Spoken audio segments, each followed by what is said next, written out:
you have been watching perhaps one of the most disgraceful performances by an American president at a summit in front of a Russian leader, certainly that I've ever seen. Putin has recruited psychologically the president of the United States. I have never seen an American president simply surrender to the leader of Russia. You should call this the Surrender Summit.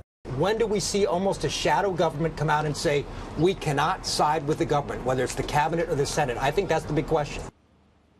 Who let all the dumb people on TV? It's like the question we ask every night. More so today than maybe before, certainly in a long time.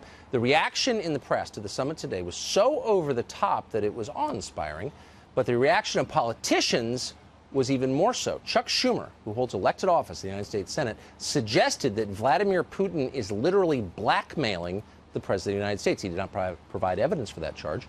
Nancy Pelosi in the House went even further. She said that today was ironclad proof that Russia has something on President Trump. Wasn't a lot of reasoned discourse going on today, to put it mildly. Tammy Bruce is a reasoned person. She's a radio show host in New York, a friend of this show, and she joins us tonight. Tammy, what do you make of this? You know, it's fascinating. Look, in President Trump's press conference, there's something we all didn't like necessarily.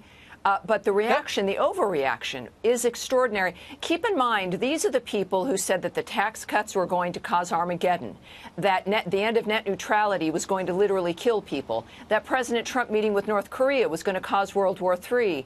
And now we've got this, a press conference after a 4-hour meeting is supposedly treason, or at least, as you've noted, from a Congress member, should require a military coup. The American people at this point know something, and that is, with all the work he's done so far, with whatever disagreements you may have with President Trump, he loves this country, and he is working for this country. And that is clear. So when you see this kind of hysterical reaction multiplied, it worries the American people. And if their reaction is supposedly about national security and how the nation is viewed, how is this country viewed when you do have elected officials suggesting a coup either via shadow government or through the military or denigrating the president so publicly? If that was the concern, my point is that this, of course, is politics. It's not about national security. But they seem to mean it. I mean, they seem desperate to force me to believe. It's basically a Russia agnostic. I have no interest in going to Russia. I'm not interested in Russia. But they're trying to force me to believe that Russia is the worst country in the world, the greatest threat to my liberty, the greatest threat to the United States of America. Well, that's just stupid. Like, anyone who pays any attention knows that's not true.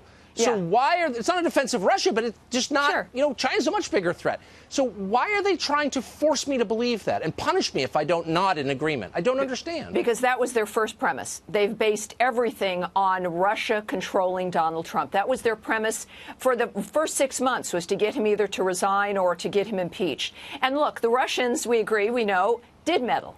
And we know that there's like that theme of basic reality that Obama did nothing about, issued stand-down orders to Susan Rice. We know that through congressional testimony.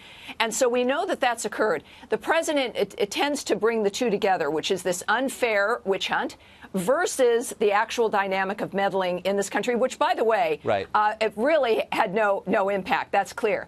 But in the meantime, the Democrat Party, the never-Trumpers, the establishment, invested in this fantasy of the president, Donald Trump, being controlled by the Russians, which, of course, is absurd. And his performance over the last over 500 days has proven his commitment to this nation. So this is their only investment. This is what they have. And they clearly are indicating the level of their panic and need for this to be the case. And the American people have rejected it before, and I think they'll reject it again.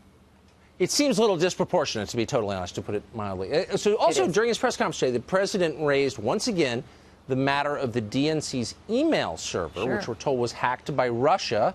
We're required to believe that, too. But for some reason, it was never turned over to the FBI. Here's part of what the president said.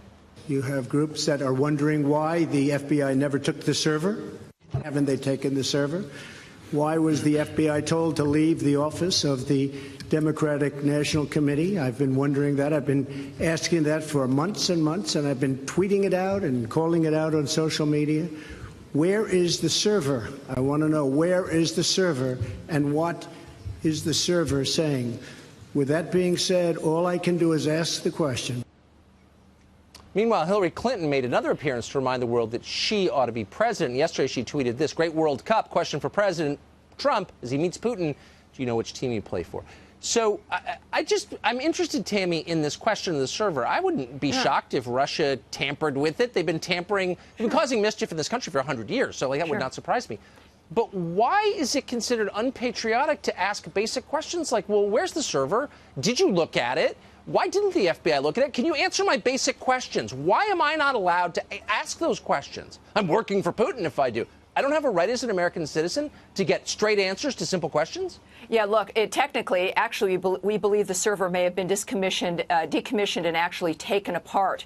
This is news from April of this year, and a filing from the DNC that they were required to decommission or remove software and take apart about 140 servers, 180 computers, and 11 separate servers. So it may actually not even exist at this point. But for the president, and I think that this is key, the Americans know that he loves the country. They know that it's hogwash what they're hearing from the media today. But the president, I think, would, help put this kind of situation to bed, if you will, by addressing the fact that, yes, there is meddling, and that what's happening here on the political end is very different and has nothing to do with the fact that he won this election fair and square, but that there are questions that we have to ask about the politics that have invaded this. The Peter Strzok testimony from yesterday, shocking. And I think that this is where the American people deserve answers. But I just want my specific questions answered. It's one thing to say, oh, they hacked or they tampered. I believe that completely. But tell me what that means. Why don't you be very specific about it? Nobody will. Oh, you're working for Putin. When people won't be specific to simple questions, you know there's deceit.